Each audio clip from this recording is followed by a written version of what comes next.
Hey, everybody. Hope you're having a great day. My name is Eric Hanna. I'm the President and Chief Catalyst at Mode Health, and we provide agile, people-centric employee benefits. And today we're going to talk a little bit about health savings accounts and HSAs sort of across two domains. And basically, it helps us create access to healthcare services and how we pay for them. And so that goes right into the financial wellness domain. Many employers offer health plans that qualify for health savings accounts. And in some circles, HSA are starting to get a bad reputation. And in my opinion, the expectation for this tool have just been a little too high. So I'm excited to drill into this topic and clear the air. And I'm joined today by Joe Irish, Senior Wealth Advisor at Siena Investments. Joe, thanks for joining. Oh, you're welcome. Glad to be a part of it. So before we dive into HSAs, do you mind talking a little about Siena Investors and the services you all provide? Yeah, so Siena Investments is a full service wealth advisory firm that includes also providing services to small businesses with their small business retirement plans. Mm-hmm. And as a part of that wealth planning, we've incorporated your topic today, health savings accounts, into that planning, partly because it's a tax efficient tool, but also because we know in retirement, health costs are rising and they're going to be there. And so to try to take advantage of these health savings accounts, not only for current tax breaks, but also maybe into the future. And so that's how the health savings accounts have been incorporated for us, because it's just a very tax efficient vehicle. And hopefully we'll talk a little bit about that today as well. Yeah, absolutely. You and I have talked several times, and we're in alignment on how people can best use health savings accounts. But I also know that you're really passionate about the advisory service that you provide. Can you talk a little about, how you really ended up down this path as a wealth advisor? Yeah, so by trade, I was a CPA, graduated with an accounting degree. I went to work for a large firm called KPMG, actually in the Lansing office. And then my passion for small business led me to a small regional business logistics firm, and then became their CFO and partner. But about 9 years ago, decided I needed to continue my passion for helping individuals and small business with their financial aspects. And then with Siena, they have an accounting firm. I became part of that, and then was able to become an investor, a wealth advisor as well. And so all my passions with small business and helping individuals kind of came together as one. And on top of that, I also lead up our retirement plan services division. So I'm able to help participants and small businesses set up retirement plans for their business, and then also talk to many participants on how to best save for retirement. And so all that kind of combination of all that experience and passion, and I just really enjoy meeting new people and helping them with their, financial endeavors. Lots of tools at your disposal, sounds like. Yeah, absolutely. Yeah. Well, to frame this issue with the health savings account, they are private accounts that pair with a high deductible health plan. And in a high deductible health plan, the member or patient, is responsible for 100% of allowed amounts up to the deductible. And the trade in that upfront responsibility is the ability to open this health savings account. So the employer or employee can contribute pre-tax dollars to be used for qualified medical expenses. And recent data suggests that 1 in 3 people who could open an HSA, so they have a high deductible health plan and they could open up this HSA, only 1 in 3 actually have it open. And of those, only about half contribute to it. And that's kind of staggering low utilization. And that's really where we want to start. So Joe, why do you think that there's been this limited adoption of HSAs? Well, I would guess that much of it is misunderstanding what they are and how they work. Much like 401k plans, a lot of people don't participate in those either because they haven't been educated on them. So it's an education thing. And so I know with your role and with my role, when I meet with people about HSAs, I try to educate them with what they are. Also, it might potentially mean in the past, they used to have what they call the flexible spending accounts, the FSAs. And those were a little bit different. You had to use them or you lost them. So people were worried about, and you had to select what amount you put into that account each year at the beginning. And then if you didn't use it, you lost it. And you didn't just lose the tax benefit, you actually lost the amount you put in there. And so people really were reluctant maybe. And so there might be some education about what a health savings account is versus a flexible spending. Because a health savings account, you don't use it or lose it. You actually get to build it, and it can accumulate potentially forever into retirement. And so on top of not losing it, being educated about it, you can also then, I know we're going to talk about that, you can invest the money that's sitting there that you don't use, unlike the flexible spending account, which is use it or lose it. There was no investment in it. So I think it's really an education of what HSAs are and how they can benefit you both currently and potentially into the future. Yeah, that's where we're in alignment is I agree with you. I think it's a lack of education and training on how to use them, just like any tool, right? You got to put it in the right user's hands and teach them how to use it, and not, leave that to one time a year for a 15-minute meeting, which usually happens in renewal. But it should be a year-round conversation about how to use this tool when it's available and how to maximize it. So I completely agree. It starts with education and training on how they work. And you got HSA, you have FSA, and then throw one more in the alphabet soup is HRA, and it can all get kind of confusing. So making sure people understand, what tool they have and how best to optimize it is, I agree with you completely, the first step. So, HSAs sound great by how we present them, and how we're talking about them, but what are some of the limitations to implementing them? Well, so I would think that some of the limitations is cash flow that someone has individually, is how much, can they put in the account? Can they afford to put in an account? Because let's say someone's, living check to check and they don't have a lot in their savings or whatever, if something happens, but all of a sudden you're putting money in this HSA account, you get the benefit, but then it's supposed to be used for health, kind of qualified health things, and all of a sudden maybe something comes up. So that's one of the things, is once you put it in there, much like a Roth IRA or an IRA, you can get it out easier, but you get taxed on the money if you take it out for non-medical reimbursements. Yeah.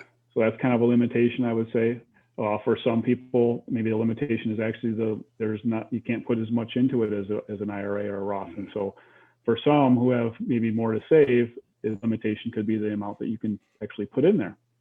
And then, there are some limitations that I don't think we'll get into it today, is how the account moves on if someone were to pass away, and beneficiaries and things like that.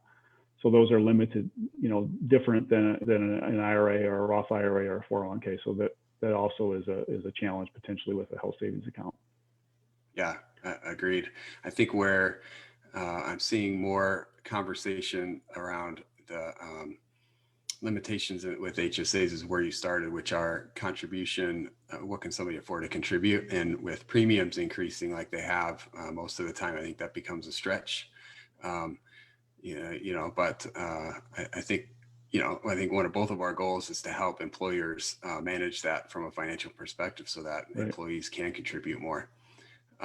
So, your guys' model, I really appreciate, because it's not only what I'll call the 1.0, which is, how do we just start contributing? But then if you are maximizing the contributions annually, like, how do you take it to the next level? And I know you like this as a good investment option, so how does that work from your perspective? How do you go from, okay, I'm now contributing and I'm contributing more than I'm taking out, and now what's next? So for us, because it got tax efficiency to it, it becomes important, because every one of our plans is revolved around making tax efficient contributions and tax efficient withdrawals into retirement. And so this tool actually has triple tax benefits. And so not only is it not taxed when you take it out, it's not taxed on the earnings. And as long as you use it for medical expenses, it's not taxed when you take it out. No other vehicle does that. A Roth IRA doesn't do that. A 401k doesn't do that. So it actually is the most tax efficient vehicle for retirement. Mm-hmm. So we take it. So we try to incorporate that into our tax planning, our retirement planning, if we can, for those individuals that are looking to save more. And then even for those folks that potentially think they can't afford it, we look at how much you put in your 401k and your other buckets, and maybe you can simply move a little bit of that bucket to the health savings. But then it's a behavioral switch of how you're using that account, right? Yeah. And then one trick of this, and then I'll turn it back over to you, is that what people don't realize is that you can pay for medical expenses out of pocket with a health savings account, and what we call shoeboxing those receipts. Put those receipts in a shoebox, and you can turn those back into yourself later. So if you can afford to pay stuff out of pocket, you can let these investments inside the health savings account grow, and then if you need them later, you can just take those prepaid health costs that you've already paid for, basically turn them into yourself, take a withdrawal from your health savings account, not pay taxes on all those earnings. And so for us, then that's why we like these so much, and that's why we're trying to, we call it rethinking health savings accounts a little bit, taking not only the benefit of the current tax savings, but also the power of the tax deferral and the tax-free withdrawals. Hopefully that that might be that might be the 3.0 version, right? The shoeboxing and saving that for down the road as part of your retirement savings because of those tax advantages. Yep. This might sort of broaden the lens a little bit. But you said something that made me think about this question. If I'm looking to put money aside outside of my normal, monthly expenses, what's the order of priority for where I should put my money? Is it regular savings account, HSA, retirement account? Like, what bucket should I fill first? And then once those are filled, I go on to the next one, or should I try to approach all of them sort of equally? That's a good question. I'm going to try to think through that logically because that's on the fly here. So so normally, one of our first things, you always want an emergency fund, right? So if you can get some emergency fund, and that can differ. Some people say 3 to 6 months salary, and some of those things just differ on your personal preference. But typically, you want a few $1,000s, so if you need a new water heater, you don't have to tap stuff. But then you always want to make sure that no matter what retirement plan you are, you're putting money in to get that matching that your employer, if you have a match of your employer plan, you always want to do that because that's free money. That's if you put 1% in, your employer is willing to give 1%. So I would never interfere with doing the matching. Then after that, if you have a health savings account, as long as we can talk about the behavioral sides of it, the health savings account from a tax standpoint is actually the best vehicle to do after that matching because of that triple tax savings. What I would always talk about is behavioral, because then I always talk about it's easier to get to than your 401k. So you got to think of it as a retirement account, not as a save and spend type of account. So when we talk to our clients about these, we're really working through that. And then like for me, I use my health savings account for investments, but what I do is I try to keep in my cash piece or whatever, my cash sleeve, what my deductible is for that year. And so if my deductible is $2,000, $4,000, depending on your family, now you know a lot more about deductibles than I do, Eric, I would keep that deductible in there because then I'm just covering my potential out-of-pocket costs for the year. And then if I have some odds and ends come up, I may pay out of pocket and put those in my shoebox, right, if you will. Yeah. No, I agree. I think a great strategy is having your deductible amount sort of available. And then if somebody were to be starting out, my usual recommendation is at least contribute, or the combination of employer and employee contributions should target at least half of that deductible in year one, and then keep building it up so that you can get over that deductible amount. Because you never know when those deductibles are going to move year to year with the employer and price of premium. So that's right. Yeah. Well, Joe, some great information. I really appreciate you jumping on and sharing your experience. You mind sharing how somebody might get in touch with you if they're interested in the services you offer? Yeah. So probably the easiest way to get a hold of us is our website's pretty easy. It's just prepareforretirement.com. Mm-hmm. So www.prepareforretirement.com. That's kind of our motto, is preparing for retirement. And then always can reach me at our phone number, 517-627-1412. And I don't know how easy it is for people to write down an email address, but it's just joe@sienainvestor.com. Great. Well, Joe, thanks again. I appreciate it, and appreciate everyone taking time with us. Just a quick announcement. We launched a new blog about a week or so ago. We've got our first blog post out there talking about how to build people-centric benefit plans. So go out to our website, mymounthealth.com. You can find it there. Thanks everybody for joining us. Have a good day. Thanks, Joe. Thanks, Eric. Appreciate it. Thanks, guys.